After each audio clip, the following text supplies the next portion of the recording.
Hi, my name is Joseph, entrepreneur, AI enthusiast, and specialist. Welcome to this exciting segment of AI news. In this video, we'll look at the new emerging trends, exciting news, and the latest tools in artificial intelligence. So just why should you keep up with the latest trends in AI? Because of how fast the industry moves. This video will help you stay up to date with the latest trends, news, and emerging technologies in the sector. It will help you make informed decisions about your business and how you can use the power of AI to power your business. So ChatGPT or OpenAI may be in trouble. They have astronomical costs, and the cost of keeping their large language model running costs them $700,000 every single day. This is a lot of money for a startup to be burning through. And the only reason why they might still be operational is because of the large $10 billion that they got from Microsoft. Amidst all the fears of the court cases about their use of data and the different class action suits, their subscriber numbers are going down, and even then, their costs are still skyrocketing. They attribute some of these lowering numbers to the fact that people are connecting to these APIs, and there's a possibility that students might have been on break. This could be a problem that is actually deeper than that. This could be the fact that people are moving away from ChatGPT to more open source large language models like Llama 2, which allows you to connect to their platform open source without the complexities of connecting to ChatGPT.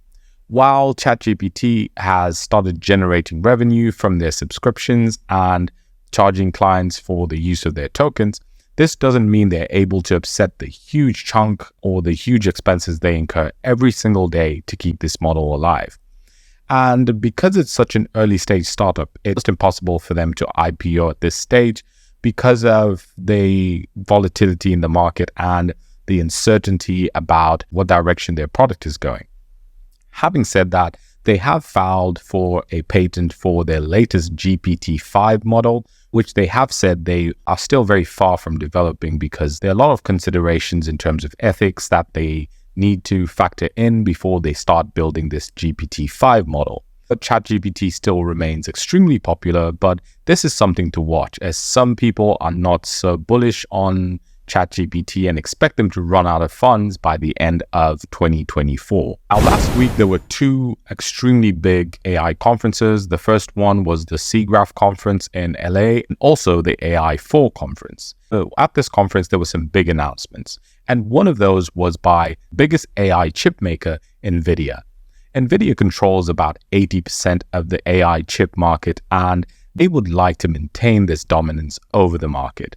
In terms of their AI chips, 80% of large language models or AI chips are made by Nvidia, and the current model they have is the H100.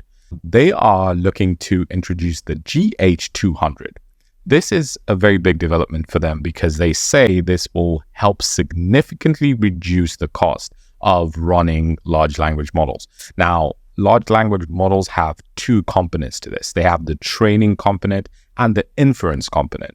The training component is where an LLM will take huge amounts of data and begin training on that. But the inference side of things is the side that clients interact with, where you would generate an image or generate text similar to how you use ChatGPT. You'd understand that inference requires a lot of computing power because it's a process that is running continuously.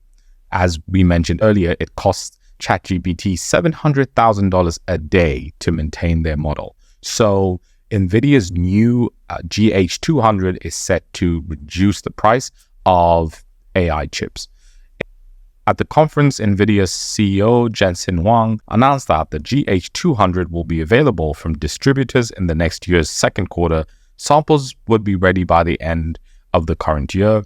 However, the pricing details were not disclosed. So even though they say this will reduce the price, they haven't released details about the pricing, but they are looking to maintain market dominance over competitors like Google, Amazon, and AMD that are also developing their own AI chips. This is a positive for the industry as a whole because the cheaper that the technology becomes, the easier and the cheaper and faster it will be to build. And adoption of the technology becomes easier and cheaper for more people.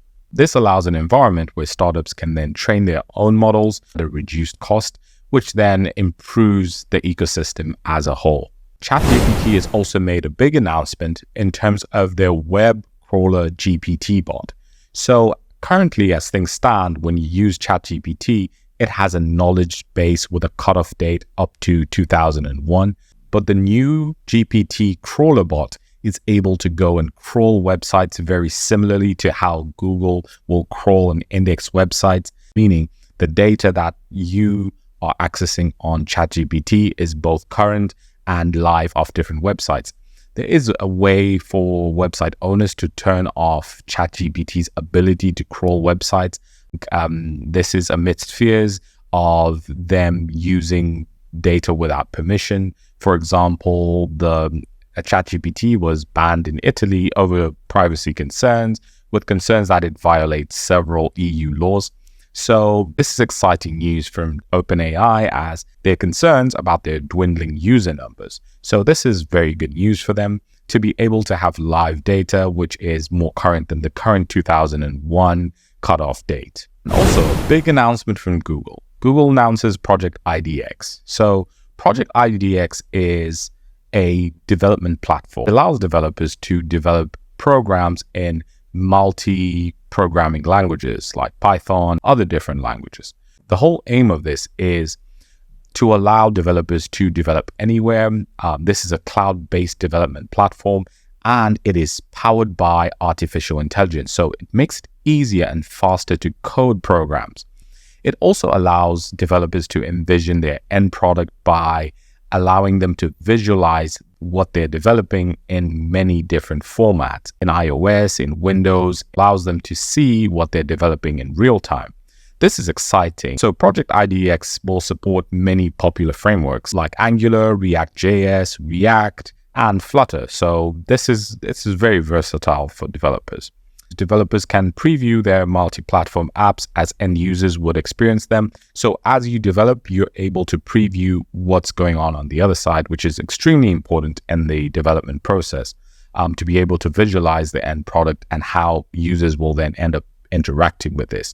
So they've also made it easy to import your current project from other platforms like GitHub onto Project IDX. They've gone with a similar look that helps developers develop in a way that they're comfortable with, but with advanced AI technologies, meaning you're able to debug and code very quickly using a prompt system that helps you to code and debug your code easily. So the US is imposing bans on future investment in Chinese AI, semiconductor, and quantum computing. So essentially, the US government is imposing bans on US companies investing in emerging Chinese AI, semiconductor, and quantum computing technology. This is to allow the US maintain dominance over the AI and semiconductor market by sort of putting a chokehold onto investments into China for very similar technologies. China is emerging as a world leader in terms of research, in terms of development of AI and processors and chips. These are components that are extremely important for whoever will lead the race of AI and into the future. Whoever leads the race in terms of AI, in terms of development of this technology, will be the next superpower in terms of capabilities of solving complex economic, social, political, environmental problems. The ability to be able to solve these problems quickly, develop advanced weaponry and military defense systems is going to be critical. So the US basically doesn't want resources coming out from the US to go into China, because there's a potential that China could then see the US as the world's superpower. This is very interesting because if you listen to Ray Dalio in his assessment about the cycles of the rise and fall of empires, in a lot of the content and books that he's written, one of the indicators of a declining superpower is they start putting a chokehold on the exit of cash. So could this be one of the symptoms that shows that the US is in decline and they are starting to create these protectionist policies to prevent the outflow of capital to the next superpower, which is one of the things that he's mentioned is an indicator of a declining superpower. So onto the music industry. Warner and Google have been in talks over AI-generated music. So Warner is a label that represents some of the world's biggest artists like Drake, Ariana Grande, Taylor Swift, and they've been in talks into how to use artificial intelligence to generate music. And from the little that we know, there are a few takeaways in terms of what this might look like for the future. Key to this is the ability for users to generate music content. This is a concern that has been expressed by artists in terms of how a lot of deepfakes have surfaced. Deepfake of one of Drake's songs has surfaced, and he has also spoken about his concerns over AI-generated music. So several artists have reported the development of AI-generated music, including Grimes, who said anyone could create songs using her voice without penalty as long as she received a 50% split of royalties. Paul McCartney announced in June that a new Beatles song would be released later this year, after Paul McCartney said AI was used to extricate John Lennon's voice from an old demo tape to create the final Beatles record. So this is interesting that artists are actually embracing artificial intelligence in the creation and generation of music. So some key takeaways of what we understand from Universal Music is working to develop a tool for users to generate AI-generated music using an artist's voice, lyrics, or sounds. Essentially, a deal would pay copyright holders for the right to create music, while artists will have the choice to opt in. The Warner Music Group is also discussing a similar product with Google, according to the Times. So this is interesting, looking at how artificial intelligence is affecting the film industry, where you have writers on strike and you have 160,000 people from the film industry also on strike because they are concerned about the role of artificial intelligence. I have a video speaking about why writers have gone on strike and the implications of artificial intelligence for the film industry. So this week, I also took some time to look at a very interesting tool called HeyGen. HeyGen is a platform that clones and generates AI video. It's very interesting because of just how realistic the video and the content that you can create on it. I took some time to play around with it, and these are some of the results that I got. Welcome to the new era of video creation with HeyGen. Simply type your script to get started. Hi, welcome to Joe's AI Anatomy. My name is Fred as stand-in newscaster. I haven't yet made a clone of myself using this platform, but when I do, I will share that. But so far, looking at how far it's come and comparing it to other platforms like Synthesia, HeyGen has taken AI-generated content to the next level. This is a tool that will be used to generate a lot of content for training manuals and has got a wide range of applications, especially for people that are not comfortable speaking in front of the camera, and for rapid generation of content for, again, training manuals, education, and a wide range of applications where video content and clone voice is required. They've also put out this video on Twitter that you can see and watch, and just how realistic the clone version to what they've actually produced is. It's extremely realistic. In the early days of computer programming, a significant historical anecdote is known as Grace Hopper and the bug. In 1947, at Harvard University, Rear Admiral Grace Hopper was working on the Mark II computer. So the White House has also been participating very actively in AI in the past week. So essentially what the White House has done is they've put up prize money, $18.5 million, to different hackers that can expose vulnerabilities in artificial intelligence. Competition will be a clarion call for all kinds of creative people and organizations to bolster the security of critical software that American families and businesses and all of our society relies on. This was said by the director of the White House Office of Science and Technology Policy, Arati Pranbakar. To boost participation, the Defense Advanced Research Projects Agency running the competition would put $7 million into funding small businesses that want to compete, according to the White House. So essentially what will happen is teams will come together to then test different vulnerabilities in different AI platforms to see what can be exposed from this, I guess for the White House to determine what some of the risks are and how far AI can be manipulated. Been further news coming out about this, that hackers have actually been able to manipulate large language models, to manipulate results, and by injecting poisonous code, malicious attacks, and phishing emails. So it has exposed vulnerabilities in some large language models. We'll be looking at this in more detail at a later date when we have more information about what came out of this hackathon. This week, I also took some time to evaluate the Taylor AI model. So Taylor AI is a platform that allows you to train open source large language models at a reduced cost. This is very important for small businesses that are looking to get involved and have a large language model trained for your specific use cases. That is something that we do in my business, and we can help you train your large language model to be able to understand, analyze, and use the power of AI in your business. So using something like Taylor AI is a quick way to get results. It's an introductory platform that allows you to train large language models with artificial intelligence.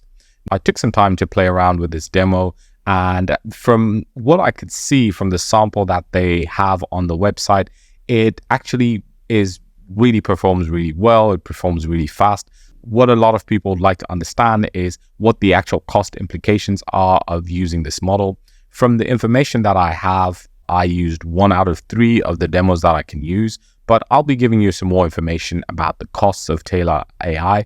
And if you'd like to check out their demo and see how you can use this in your own business, link will be below in the description. Finally, pilots are using AI to reduce their carbon footprint. So pilots flying using artificial intelligence models to choose different altitudes were able to reduuse contrails by 54%. So contrails are a cloud of condensation behind planes and have been a familiar sight across the sky. So it's those 2 white lines you may see as a plane is flying across the sky. However, a new experiment by Google and American Airlines suggests that they could soon become much rarer in a small but significant win that could assist the battle in cutting aviation emissions. So this is a big development for the aviation industry in their quest to reduce their carbon footprint. Aviation accounts for about 2.5% of global CO2 emissions, but that rises to about 3.5% of global heating effects when taking non-CO2 pollutants into account. While other sectors such as road transport contribute more to global heating, research on aviation is particularly urgent because no technology exists at scale to decarbonize long-haul plane travel. So AI is helping with saving the environment. So that's it this week. I will be releasing a video every week about what's been going on in AI. And if you'd like to join our group, our Facebook group, where we have a discussion about AI and how you can participate in the AI industry and how you can start implementing some of these technologies in your own business, the link will be below. If you'd like to speak to us about having a consult on how we can start implementing AI in your own business, then the link will be below as well. Let me know if you have any questions about anything I spoke about today. I'll leave a couple more links to some of the tools that I've spoken about today, and I hope to see you next time.